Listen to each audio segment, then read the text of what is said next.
இன்றைக்கி நம்ம நைட்டு ஒரு தோசைக்கு டிஃபன் சாம்பார் வச்சுக்கலாம். அதுக்கு பார்த்திங்கன்னா நான் சிறுபருப்பு ஒரு 100 கிராம் வேக போட்டிருக்கிறேன். இப்போ சிறுபருப்புக்கு தண்ணி கொதித்த உடனே கிட்டத்தட்ட பார்த்திங்கன்னா நல்லா கழுவி போட்டிருக்கேன். இதில் ஒரு தக்காளி 2 தக்காளி எடுத்து போட்டுக்கலாம். அப்புறம் நான் ஒரு 4 பல் பூண்டு, 4 பல் பூண்டு போட்டிருக்கேன். பூண்டு நிறைய சேர்த்துக்கோங்க, நல்லா டைஜஸ்ட் ஆகும். அதுக்கப்புறம் பார்த்திங்கன்னா ஒரு சொரக்காய் கட் பண்ணி போட்டிருக்கேன். சொரக்காய் பார்த்திங்கன்னா நம்ம காட்டு சொரக்காய் சூப்பராக இருக்குது, பிஞ்சிக்காய் தான். ஒரு சொரக்காய் எடுத்து போட்டிருக்கேன். வதக்கியும் விடலாம், அப்படியே போட்டு கூட வேகலாம், கடைசியில் தாளி போட்டுக்கலாம். இது சூப்பராக இருக்கும், இன்ஸ்டண்ட்டான சாம்பார். நம்ம புளி சேர்க்க தேவையில்லை இதில். அதுக்கப்புறம் நல்லா வேகட்டும். அதுக்கப்புறம் ஜீரகம், மிளகா வத்தல் எல்லாம் போட்டு அப்புறமா தாளித்து விட்டுக்கரலாம். சூப்பராக இப்போ வேகட்டும். சிறுபருப்பு அரை வேக்காடு வெந்தாலே போதும். இப்போ மூடி வச்சிடலாம். கொஞ்சம் பெருங்காயத்தூள் சேர்த்துக்கோங்க, கொஞ்சம் எண்ணெய் ஊற்றிக்கோங்க பொங்காமல் இருக்கிறது. சிறுபருப்பு சாம்பார் பார்த்திங்கன்னா சூப்பரான சிறுபருப்பு சாம்பார். இதில் பூண்டு, ஜீரகம், தக்காளி, பச்சை மிளகாய் எல்லாமே போட்டு நல்லா சொரக்காய் போட்டிருக்கேன். இதில் சொரக்காய் போட்டால் ரொம்ப டேஸ்ட்டாக இருக்கும். பீக்கங்காய் சொரக்காய் போட்டிங்கன்னா சூப்பராக இருக்கும். சூப்பரான சிறுபருப்பு சாம்பார் ரெடி ஆயிடுச்சு. நாங்கள் நம்ம வீட்டில் இன்றைக்கி பருப்பு குழம்புக்கு காம்பினேஷனாக காரசாரமாக ஒரு உருளைக்கிழங்கு பொரியல் ரெடி ஆயிடுச்சு. பாருங்கள் எப்படி இருக்குன்னு.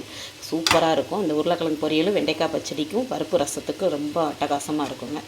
இப்போ நம்ம எப்படி செஞ்சுருக்கோம் நான் வீடியோ போடுறேன், பார்த்துட்டு கமெண்ட் பண்ணுங்கள். இப்போ நம்ம உருளைக்கிழங்கு பொரியலுக்கு நான் 3 ஸ்பூன் எண்ணெய் ஊற்றி கடுகு, உளுந்தம்பருப்பு, வெங்காயம் எல்லாம் போட்டு கருவேப்பிலெல்லாம் போட்டு வதக்கியாச்சு. இந்த பக்கம் உருளைக்கிழங்கு அவிச்சு பருப்பில் போட்டு அவிச்சிட்டு உரிச்சு வச்சுருக்கேன். இப்போ தாளி போட்டுக்கலாம். இப்போ உருளைக்கிழங்கு போட்டு வெங்காயம் நல்லா வதங்கிடுச்சு. இப்போ உருளைக்கிழங்குக்கு உப்பு போட்டுக்கலாம். அடுத்து மஞ்சத்தூள், சாம்பார் தூள் போட்டுட்டு அதுக்கப்புறம் நம்ம தேங்காய் மட்டும் திருவி போட்டுக்கலாம். தேங்காய், பூண்டு, கொஞ்சம் சின்ன சீரகம் கூட திருவி போட்டால் சூப்பராக இருக்கும், நல்லாயிருக்கும். இந்த மாதிரி மசாலா உருளைக்கிழங்கு டேஸ்ட்டாக இருக்கும். இப்போ உருளைக்கிழங்கு மசாலாவுக்கு சீரகம், பூண்டு, கருவேப்பிலை, இப்போ நான் ஒரு கைப்பிடி தேங்காய் போட்டிருக்கேன். இதை திருவல் பண்ணிக்கலாம்.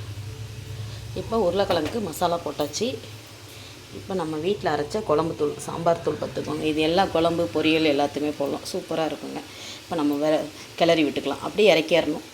இப்போ சூப்பரான நம்ம வீட்டில் உருளைக்கிழங்கு காரக்கறி மசாலா ரெடி ஆயிடுச்சு. தேங்காய், சீரகம், இது வரமிளகாய், சாம்பார் தூள் எல்லாம் போட்டு சூப்பரான நமக்கு இந்த உருளைக்கிழங்கு ரெசிபி போடுறேன், பார்த்துட்டு சொல்லுங்கள். இது பருப்பு குழம்புக்கு ரொம்ப அட்டகாசமாக இருக்கும். இது அப்படியே தோசைக்குள்ள வச்சு நீங்கள் மசாலா தோசைக்குள்ள வச்சு சாப்பிட்டிங்கன்னா சூப்பராக இருக்குங்க. இது ரசம், லெமன் சாதம், இந்த மாதிரி இதுக்கெலாம் சூப்பராக இருக்கும். புளி சாதத்துக்கெலாம் ரொம்ப அருமையாக இருக்கும். நம்ம வீட்டில் இது உருளைக்கிழங்கு பொரியல் ரெடி. நாங்கள் நம்ம வீட்டில் இன்றைக்கி பருப்பு குழம்புக்கு காம்பினேஷனாக காரசாரமாக ஒரு உருளைக்கிழங்கு பொரியல் ரெடி ஆயிடுச்சு. பாருங்கள் எப்படி இருக்குன்னு. சூப்பராக இருக்கும். இந்த உருளைக்கிழங்கு பொரியலும் வெண்டைக்காய் பச்சடிக்கும் பருப்பு ரசத்துக்கு ரொம்ப அட்டகாசமாக இருக்குங்க. இப்போ நம்ம எப்படி செஞ்சுருக்கோம் நான் வீடியோ போடுறேன், பார்த்துட்டு கமெண்ட் பண்ணுங்கள்.